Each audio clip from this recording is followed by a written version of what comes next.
여러분 안녕하세요, 김우케입니다. 어질어질한 주간 김우케, 벌써 171호네요. 숫자가 무슨 소용이 있겠습니까? 바로 들어가 보시죠. 고고! 시작부터 상큼하게 배우 니콜라스 케이지의 근황입니다. 뿅! 정말 기동차군요. 머머리에 수염, 차에는 루저라고 쓰여있는데요. 실은 이 사진은 니콜라스의 차기작 드림 시나리오의 티저 이미지로 줄리안 니콜슨과 마이클 세라도 출연하는 코미디라죠. 평범한 교수가 갑자기 모두의 꿈에 나오게 되면서 캠퍼스에서 거물이 되어가는 그런 내용이라고 합니다. 아니 근데 왜 기대가 되죠? 샤잠으로 잘 알려진 배우죠. 제커리 리바이가 현재 헐리우드 작가 배우 조합의 파업을 바보 같은 일이라고 말했다가 된소리를 맞았습니다. 한번 보시죠. I'm not allowed to talk about This is so dumb. I'm not allowed to talk about any of my previous work. 여긴 코미콘 맨체스터. 제커리는 행사에 나와 배우들이 현재 프리미어나 영화제, 시상식 등에 참석할 수 없고 지금 홍보하는 영화가 아닌 과거 영화마저도 아예 언급할 수 없다는 점을 지적하고 있는데요. 약간 농담처럼 이야기를 한 거였지만 큰 비판을 받았고 얼마 전 인스타 라이브로 파업에 대한 지지를 표명했지만 여론이 가라앉지 않자 이것도 모자라 성명문을 공개했습니다. 간추리자면 지난 주말 농담으로 한 발언에서 문맥이 무시된 채 받아들여지고 있다는 걸 깨달았습니다. 그래서 확실히 해두고 싶습니다. 전 제 조합 WGA의 파업을 전적으로 지지하고 있습니다. 하지만 우리는 팬들을 잊어선 안 됩니다. 라며 자신의 의견을 피력했습니다. 지금 한국에선 이 파업 상황에 대해 자세한 보도가 나오고 있지 않지만 좀 심각한데요. 각종 시상식이 줄 취소될 위기에 처해 있고 볼만한 작품들은 제작이 올스톱됐고 스튜디오들은 AI를 도입하는 걸 강행하고 있고 AI 인력들의 대체 인력까지 뽑고 있어서 진짜 내년부터 뭘 볼 수 있을지나 모르겠어요. 소우, 컨저링, 아쿠아맨을 연출한 제임스 완 감독이 지금 병원에 입원해 요양 중이라고 합니다. 2, 3일은 정말 빡세고 무서운 밤을 보냈고 지금은 회복을 향해 가고 있다고 하네요. 완 감독님은 6월에 아쿠아맨2 촬영을 마치고 후반 작업 중이었다는데요. 아쿠아맨2가 12월 20일 개봉하는 데엔 차질이 없을 거라고도 밝혔습니다. 마블 영화에 출연 예정이었던 해리 스타일스, 이터널스의 이 장면 What a pleasure to make your acquaintance, my fellow Eternals. 기억나실 텐데요. 해리가 연기하는 캐릭터인 에로스를 중심에 둔 이터널즈의 스피노프가 창고로 들어가게 됐다죠. 이 영화의 제목은 에로스 앤 피비고 해리 스타일스는 출연료로 $10,000,000을 받을 예정이었지만 최근 디즈니가 마블 프랜차이즈를 축소하거나 재고하고 있고 현실적으로 에로스라는 캐릭터는 1순위가 아니라고 합니다. 히어로물의 앞날, 과연 어떻게 될까요? 아리아나 그란데의 한 관계자가 US 위클리지를 통해 현재 별거 중인 남편 달튼의 생일을 축하할 예정이긴 하지만 함께 만날 생각은 없다고 합니다. 뭐 악감정은 없지만 이제 만나서 예전처럼 돌아갈 일은 없다는 거죠.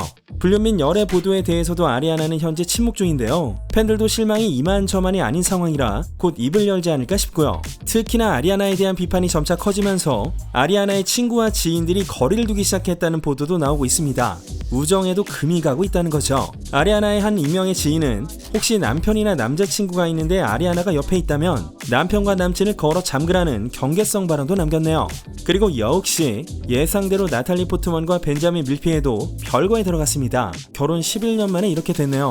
얼마 전 결혼기념일에 나탈리는 남편 없이 호주 시드니에 머물고 있었고 반지 또한 착용하고 있지 않았습니다. 몇 달 전 벤자민과 젊은 기후변화 활동가인 까미오 에티엔느와의 불륜 의혹이 있었고 두 사람은 같은 호텔로 들어가 2시간 후에 10분 차이로 나오는 게 목격되었습니다. 배우 산드라 블록이 오랜 연인 브라이언 랜드를 잃었습니다. 지난 8월 7일 루게릭병으로 브라이언이 세상을 떠났음을 브라이언의 가족들이 알렸고 산드라 블록의 여동생인 제시는 인스타로 산드라가 브라이언이 숨을 거두는 순간까지 그 옆에 있었다는 사실을 밝혔습니다. 산드라는 2015년 1월 아들 루이의 생일 파티 때 브라이언과 만났으며 몇 달 만에 사귀기 시작, 지난해 말 레드카펫 데뷔를 했습니다.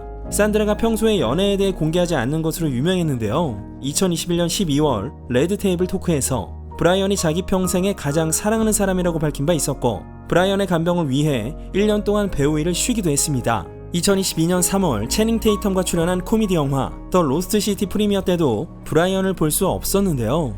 산드라 블록의 최측근인 채닝 테이텀 정도만 이 사실을 알고 있었고 영화 스태프들도 산드라의 상황을 그동안 전혀 모르고 있었다고 합니다. 전까니의 현예는 요즘 어떻게 지내고 있을까요? 며칠 전 아내 비앙카와 이탈리아 피렌체 여행을 하고 있었는데요. 이런 모습이었습니다. 얼마 전엔 이런 모습이었고요. 더 이상의 자세한 설명은 생략합니다. 기묘한 이야기 시리즈의 노아 슈넵이 커밍아웃의 계기가 자신이 연기하는 캐릭터 윌이었다고 밝혔습니다. 윌이 시리즈 내에서 자신의 섹슈얼리티를 받아들임으로써 결국 나도 받아들일 수 있었고, 만약 윌을 연기하지 않았다면 아직까지도 비밀로 하고 있을 것이다 라고 말했는데요.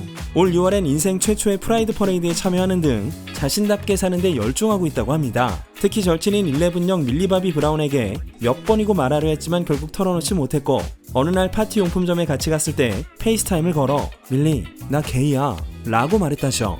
그 말을 들은 밀리는 드디어 말했구나 라고 대답했다고 합니다. 밀리는 노아가 언젠가 털어놓을 거라고 생각했다고 하죠. 윌 스매시의 아내 제이다 핑켓 스미스에게 놀라운 일이 벌어졌습니다. 탈모증이 있던 제이다의 머리가 자라기 시작한 것이죠. 한번 보시죠. 자라나는 머리머리! 네, 제이다는 과거와 현재 사진을 이렇게 공개하며 머리카락이 부활하려고 한다는 사실을 알렸는데요. 생각해보니까 탈모만 아니었다면 크리스 록이 놀리지도 않았을 테고 윌 스미스가 크리스를 때리지도 않았겠죠. 그러니까 모든 건 탈모 때문 이젠 그러려니 싶은 레오나르도 디카프리오 소식입니다. 얼마 전 레오는 스페인의 인기 관광지인 이비자 섬에서 휴가를 즐겼죠. 역시 영혼의 유흥, 아니 놀이단짝 토비 맥과이어도 함께 있었는데요. 둘 다 48세 동갑입니다. 그런데 여기 누군지 모를 비키니 차림의 여성과 레오가 동행하고 있었습니다. 레오는 올해 5월 영국 방송인 마야 자마와 연문설이 돌았고, 지난달 말엔 이탈리아의 한 섬에서 모델 릴람 킬과 휴가를 즐기더니 이번엔 이비자에서 발견된 레오. 레오와 친하다는 한 관계자는 레오는 여성들과 만나는 걸 멈출 생각이 없지만 그중 어느 누구와도 심각하게 사귈 생각도 없다 라는 입장을 전했습니다. 미국 인기 가수이자 바디 포지티브의 아이콘으로 불리는 리조가 성희롱으로 고소를 당했습니다. 소장을 낸 건 리조의 댄스팀에 소속되어 있던 아리아나 데이비스, 크리스탈 윌리엄스, 노엘 로드리게스 이렇게 3명인데요. 소장 내용은 이렇습니다. 투어를 위해 네덜란드 암스테르담을 방문했을 때 리조가 댄서들을 데리고 클럽에 갔고, 그곳에선 누드 퍼포머들에 의한 응응쇼가 진행되고 있었는데 리조가 여성 퍼포머의 어딘가에 꽂혀 있던 드드를 만지고 바나나를 먹으라고 하는 등 선 넘는 요구를 했고, 댄서 중 한 명이 싫다고 거부하자 그럼 스을 만지라고 강요했다고 주장했습니다. 뿐만 아니라 리조는 바지 포지티브, 어떠한 외형이나 사이즈여도 자신의 몸을 자랑스럽게 여기고 행복하게 여기는 마인드를 가진 것으로 유명한데요. 소송에 따르면 리조는 한 댄서가 너무 뚱뚱하다며 비난하고 해고했다죠. 평소에 보이는 것과 실상이 완전히 달랐다는 겁니다. 이 일이 일파만파 퍼지면서 리조의 프로덕션 회사와 댄스팀 리더에 대한 고발도 이어집니다. 댄서들에게 적대적인 업무 환경, 각종 성희롱, 종교적 인종적인 차별, 감금, 미래의 경제적 이익을 방해하는 등 여러 혐의를 제기했죠. 소송 소식이 알려지자 몇 시간 만에 리조의 전 크리에이티브 디렉터를 포함한 리조와 일했던 상당수의 전 직원들이 댄서들을 지지하는 발언을 했고, 자신들도 비슷한 대우를 받았다고 주장하기도 했습니다. 다큐 영화 감독이자 아카데미 노미네이트가 되기도 했던 소피아 나리 앨리스는 자기가 리조의 다큐멘터리를 감독하다 리조의 오만한 권력남용에 지쳐 2주 만에 때려쳤다는 사실을 밝힙니다. 이 정도면 슬슬 손절이 시작되죠. 비욘세의 월드투어에서 비욘세는 여러 가수들의 이름이 가사로 쓰여진 Break My Soul을 부를 때 리조의 이름을 건너뜁니다.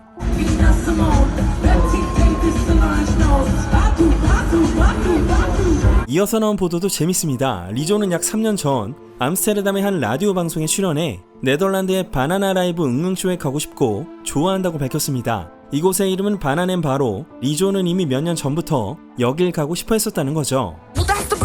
Then you have to eat it. I need my potassium if you know what I'm saying.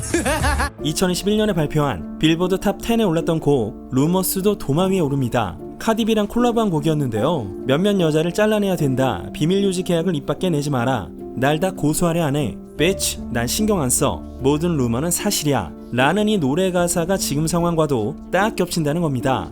자, 이렇게까지 되면 다음은 뭘까요? 한국이랑 똑같습니다. 입장문 내야죠. 간추리자면 이 주장들은 너무나 터무니없다. 이런 말들은 투어 중 행동이 부적절했던 전직 직원에게 나온 것이다. 난 그런 악역이 아니다 라며 리조는 댄서들의 고발을 정면으로 부인했습니다. 그러나 이런 성명 발표에도 불구하고 리조는 인스타에서 17만 명 이상의 팔로워를 잇습니다. 바디 포지티브로 얻은 평판에 대한 불신감과 당혹스러움에 팬층이 대량으로 이탈한 것이죠. 인사이더지는 리조가 지금까지 팬들과 쌓아온 독특한 관계성 때문에 파멸할지도 모른다는 기사를 썼습니다. 천천히 꾸준히 호감도와 신뢰도를 바탕으로 스타가 되었기 때문인 거죠. 작년엔 리조가 자기 음악에 맞춰 춤춘 소녀의 동영상을 보고 격려 멘트를 했었고, 에미상 때 입었던 드레스를 팬에게 빌려주기도 하는 등 팬을 향한 상냥하고 다정한 행위들로 평가가 높아져 이 자리에 왔으니까요.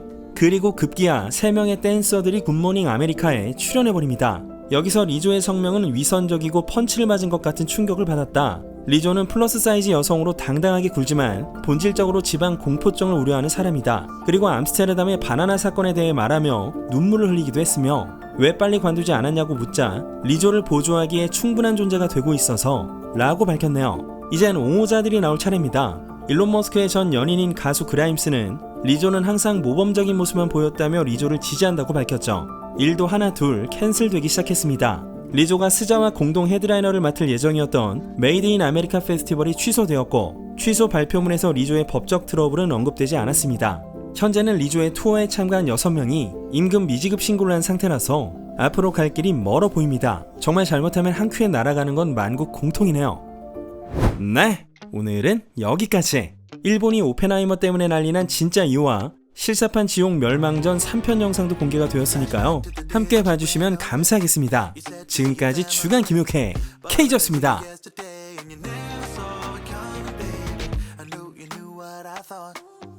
Did you leave or not? You said that you meant to, but you forgot, and I never saw it coming. Should have been